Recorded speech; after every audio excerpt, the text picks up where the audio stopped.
What's up, everyone? Welcome back to my channel. Today, we're diving into a powerful story from the book of Daniel.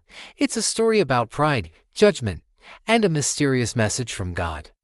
The story kicks off with King Belshazzar, the grandson of the famous King Nebuchadnezzar. Belshazzar decides to throw a massive party for 1,000 of his nobles.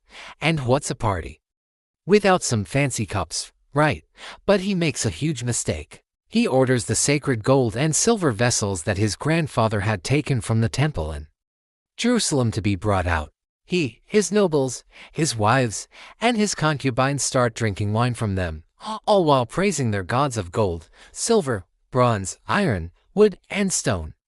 Suddenly, in the middle of all this revelry, something extraordinary happens. The fingers of a human hand appear and start writing on the plaster of the palace wall, right by the lampstand. The king sees it, and his face turns pale. The king sees it, and his face turns pale.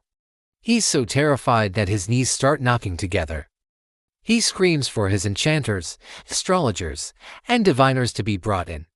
He makes a grand promise: whoever can read this writing and tell him what it means will be clothed in purple, have a gold chain put around their neck, and be made the third highest ruler in the kingdom. But none of his wise men can figure it out. Not a single one. The king gets even more scared, and the whole party is thrown into chaos. Then, the queen, hearing all the commotion, comes into the banquet hall. She reminds the king about Daniel, a man who served his grandfather and was known for his incredible wisdom and ability to interpret dreams and solve riddles. She tells Belshazzar that Daniel can explain the writing. So, Daniel is brought before the king.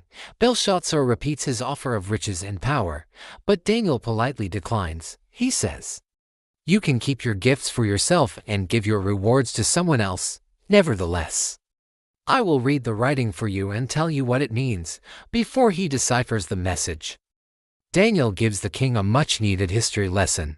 He reminds Belshazzar how God had given his grandfather Nebuchadnezzar great power, but when his heart became arrogant and proud, he was humbled and driven away from people to live like a wild animal, until he acknowledged that the Most High God is sovereign.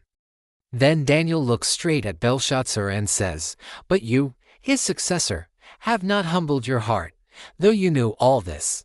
Instead, you have set yourself up against the Lord of heaven. You had the vessels from his temple brought to you, and you and your nobles, your wives, and your concubines drank wine from them. You praised the gods of silver and gold, of bronze, iron, wood, and stone, which cannot see or hear or understand. But you did not honor the God who holds in his hand your life and all your ways."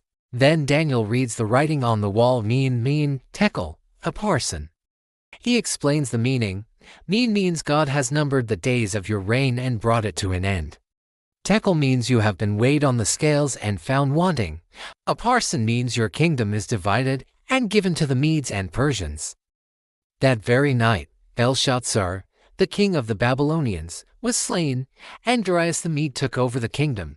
This story is a powerful reminder for all of us. It's a warning against pride and a call to humility. Belshazzar knew what happened to his grandfather, yet he still chose to defy God. With this story, we should learn to honor God in everything we do and live with humble hearts, acknowledging that He is the one in control, no matter what challenges you're facing. Remember that God sees you, and He is with you.